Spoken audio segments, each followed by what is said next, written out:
Introduction: The Art of Human Connection. Hello and welcome. Today we're diving into How to Win Friends and Influence People by Dale Carnegie, a classic that's helped millions become more likable, persuasive, and successful simply by understanding people better. Imagine having a magic key that opens doors wherever you go, at work, at home, with friends, even with strangers. That's what this book is about, the magic key of human relationships. Carnegie's advice isn't complicated or manipulative. It's about treating people in ways that bring out the best in them and in you. Let's explore the main ideas, broken down into bite-sized lessons with stories and examples along the way. Section 1. The Bedrock of Relationships. Genuine interest. If you want honey, don't kick over the beehive. Carnegie starts with a simple truth. You can't win friends by criticizing and complaining. Think about it. When was the last time you felt motivated after someone pointed out your faults? Most people respond by defending themselves, not by changing. Instead, try this.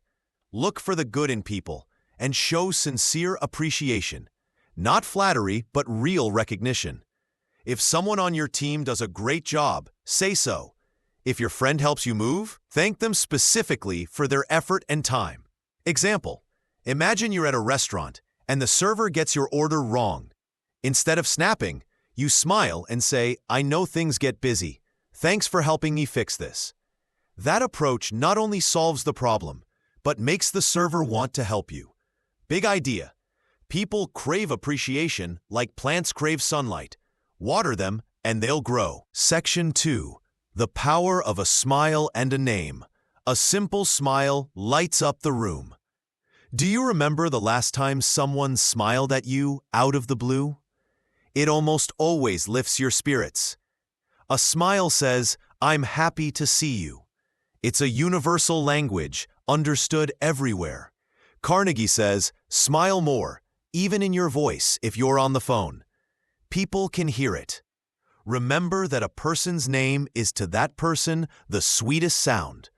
Our name is a little melody we love to hear. Using someone's name shows you value them as a unique individual. If you meet someone named Sarah, greet her by name. "Sarah, it's great to see you." Tiny effort can make a big difference. Section 3. Listening. The secret ingredient. Be a good listener. Encourage others to talk about themselves. Most people aren't really listening. They're just waiting for their turn to speak. Carnegie flips this. Be genuinely interested in others. Ask questions. Listen to their stories.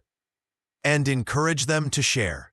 Example: if you're at a party and someone mentions they like hiking, ask, "What's your favorite trail?" Listen and show curiosity. People will walk away thinking you're fascinating, even if you hardly talked about yourself. Metaphor. Think of conversation as a tennis match where your goal is to keep the ball in play, not to smash it for points. Section 4. Making others feel important. Make the other person feel important and do it sincerely. Everyone wants to feel important, not in a bragging way, but in a "you matter" kind of way. Notice people's efforts, their ideas, their feelings. Example: if a coworker suggests a new project idea, acknowledge it. "That's a creative approach, Alex.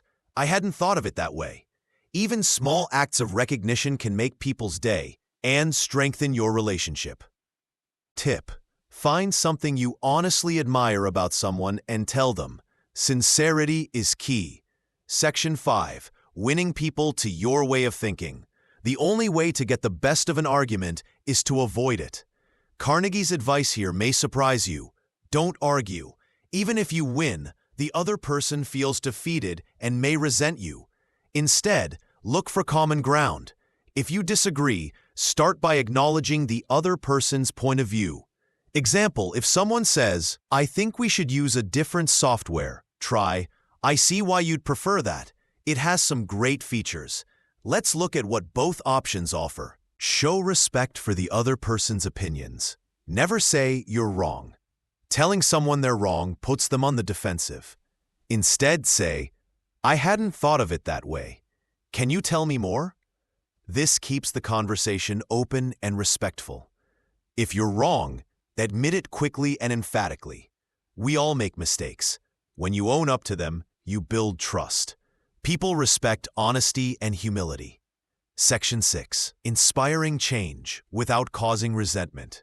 Begin in a friendly way. If you want someone to change their mind or behavior, start with kindness. A friendly approach opens hearts and minds. Example, instead of saying, "You're late again," try, "I noticed you've had a lot on your plate lately. Is there any way I can help?" Let the other person feel that the idea is theirs. People support what they help create. If you want someone to adopt your suggestion, ask for their input and let them shape the plan. Example, at work, instead of dictating how to do a project, ask, "How do you think we should approach this?" Collaborate and give credit where it's due. Praise the slightest improvement and praise every improvement. Encouragement is like fuel. People run farther on it. Notice even small steps in the right direction and acknowledge them.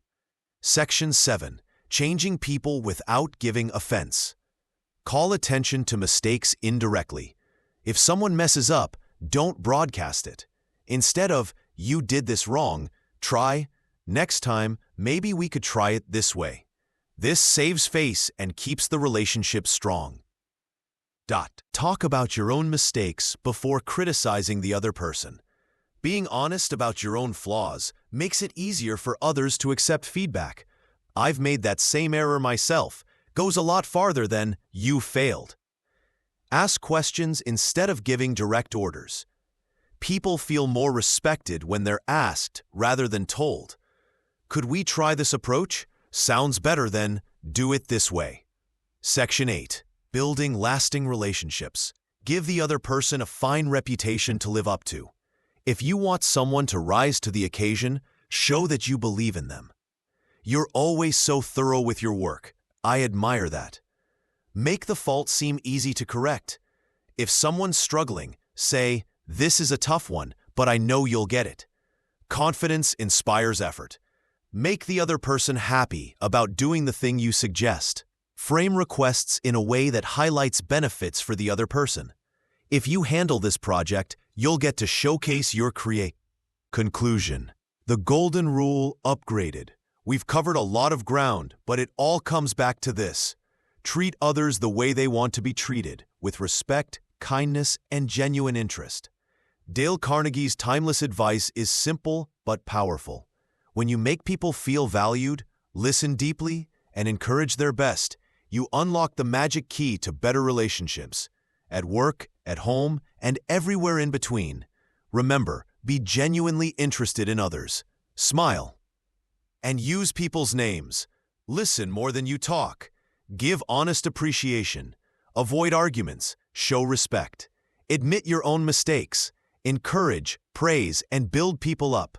Practice these principles, and you'll not only win friends and influence people, you'll enrich your own life too. Thanks for listening, and happy connecting.